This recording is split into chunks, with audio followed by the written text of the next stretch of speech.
Assalamualaikum warahmatullahi wabarakatuh.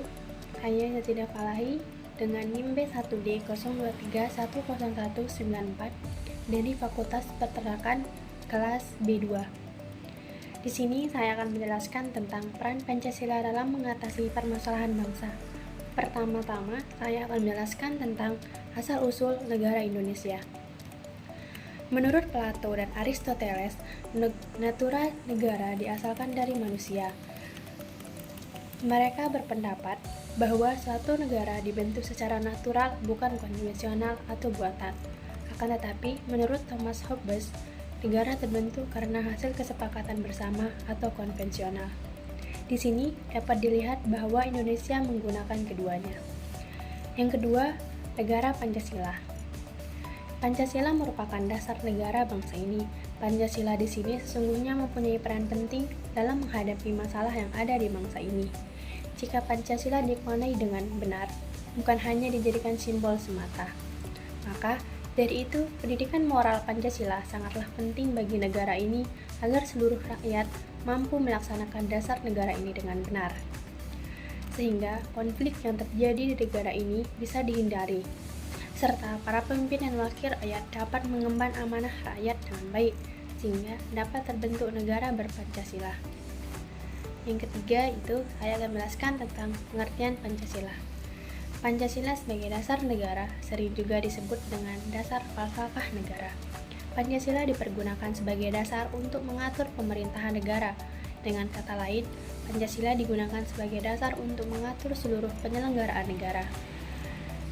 Sebagai dasar negara, Pancasila dipergunakan untuk dapat mengatur seluruh tatanan kehidupan bangsa serta negara Indonesia.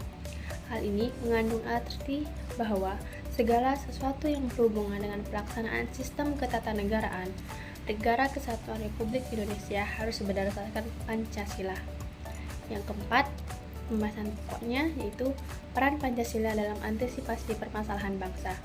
Yang pertama, itu peran Pancasila sebagai perekat kesatuan bangsa.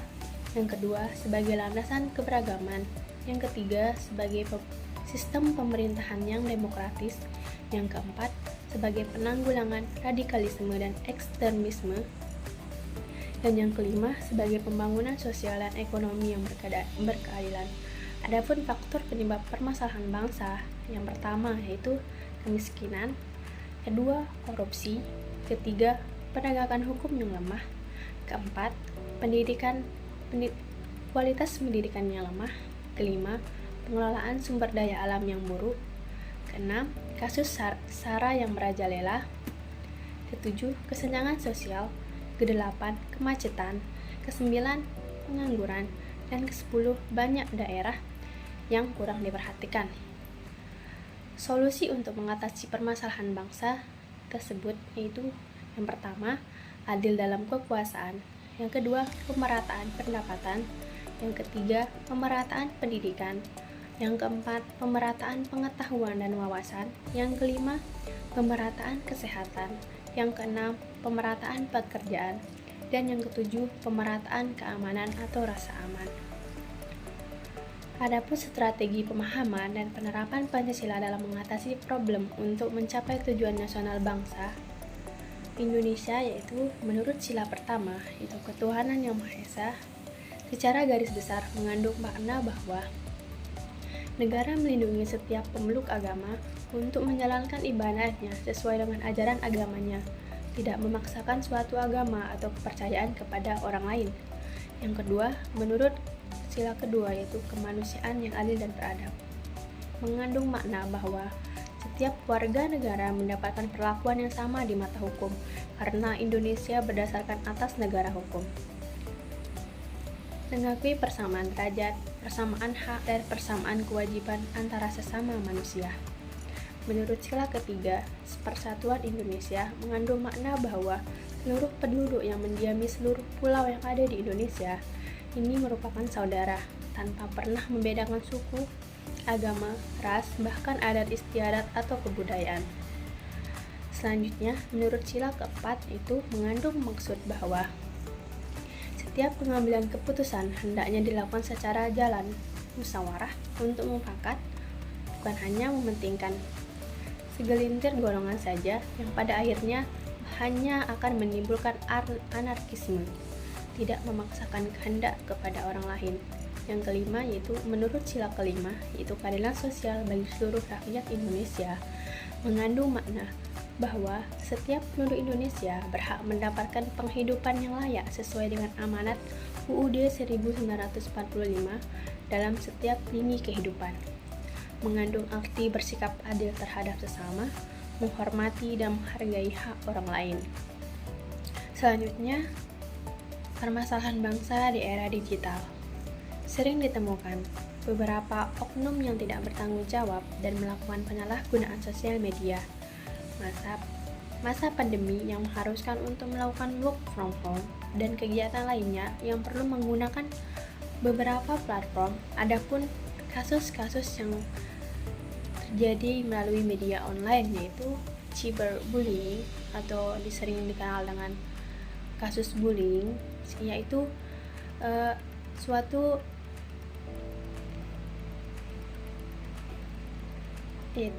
dibalik kemudahan berkomunikasi dengan kerabat jauh di era digital ini, kasus bullying termasuk ke dalam kejahatan yang sering ditemukan di zaman ini.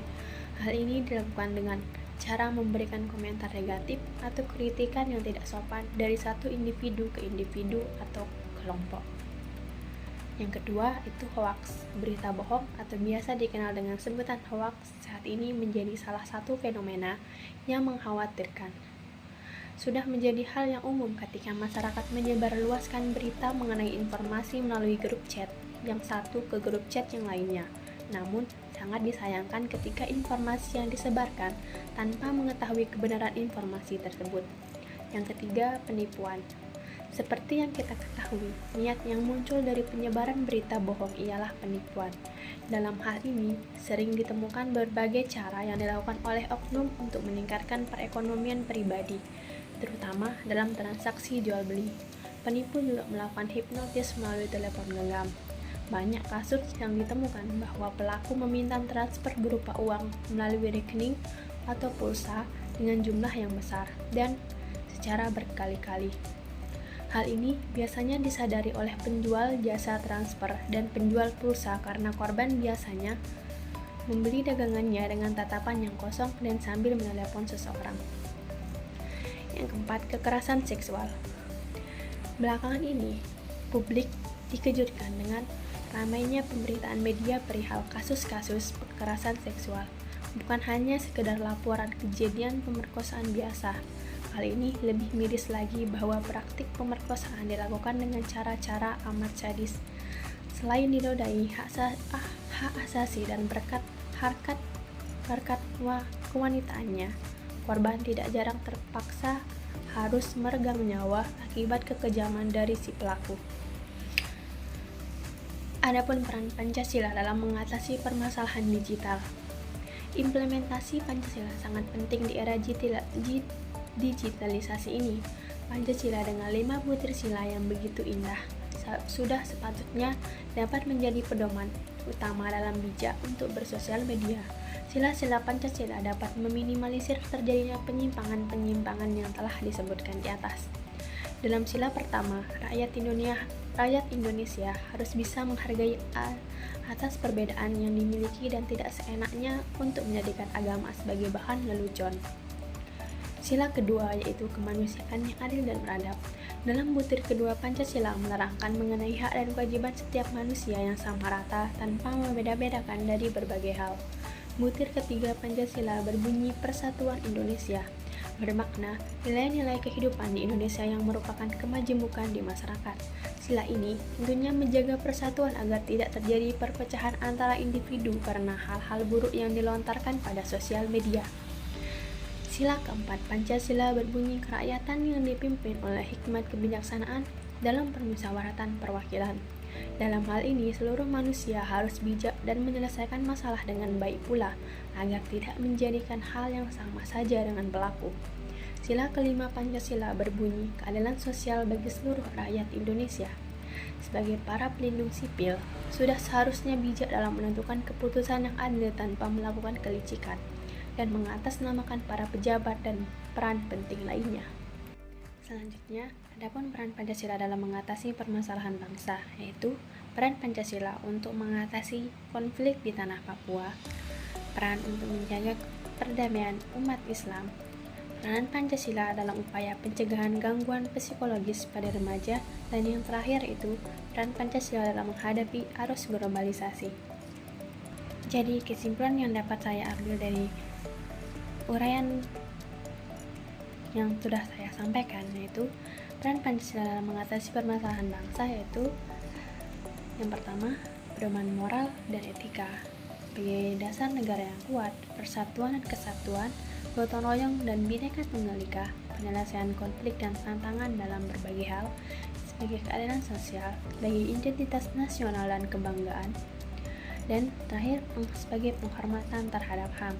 Keseluruhannya, Pancasila bukan hanya sebagai ideologi, tetapi juga sebagai panduan untuk membangun negara yang adil, bermoral, dan berdaya saing.